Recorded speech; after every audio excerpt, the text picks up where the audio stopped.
மே 18. நேருக்கு நேர் நின்று தமிழனை வீழ்த்த முடியாது என்பதால் துரோகத்தால் வீழ்த்தப்பட்ட நாள். தமிழின வரலாற்றில் மறுக்க முடியாத நாள். தமிழர்கள் ஒவ்வொருவரும் மறக்கக்கூடாத நாள். ஆனால் பலருக்கு முன்னால் மறந்து போய்விட்டது.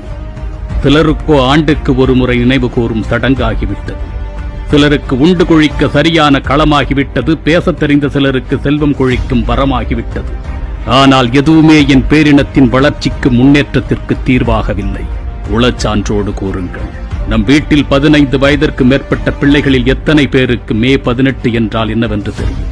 அல்லது நம்மில் எத்தனை பேர் இந்த வரலாற்றை நம் பிள்ளைகளுக்கு சொல்லிக் கொடுக்க தயாராக உள்ளோம்? ஒரு கலை நிகழ்ச்சிக்கும் கூத்தாடிகளின் கொண்டாட்டங்களுக்கும் திரைப்படத்திற்கும் கிரிக்கெட் நிகழ்வுகளுக்கும் கொடுக்கின்ற முக்கியத்துவத்தில் 1% நம் பேரினத்தின் வளர்ச்சிக்காக, முன்னேற்றத்திற்காக, பாதுகாப்பிற்காக நாம் சிந்தித்திருக்கின்றோமா? நம் பிள்ளைகளுக்கு நம் வரலாறும் வலியும் தெரிந்திருந்தால் இப்படி கேடுகட்ட கூத்தாடிகளின் பின்னால் தான் தெரிவார்கள். பல நாடுகள் சேர்ந்து நேரடியாக நம் இனத்தை பேரழிப்பு செய்தது. ஆனால் இன்று நாமே சத்தமில்லாமல் நம் தமிழினத்தை பேரழிப்பு செய்து கொண்டிருக்கின்றோம். ஒரு இனத்தை கொன்று குவித்துதான் அழிக்க வேண்டும் என்ற அவசியமில்லை.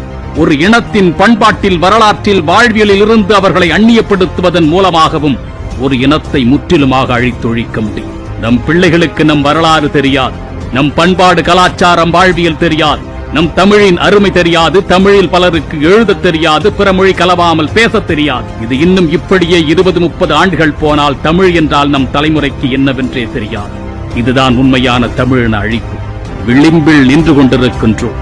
நாமே இதை மீட்டெடுக்க வேண்டிய கட்டாய சூழலில் இருக்கின்றோம்.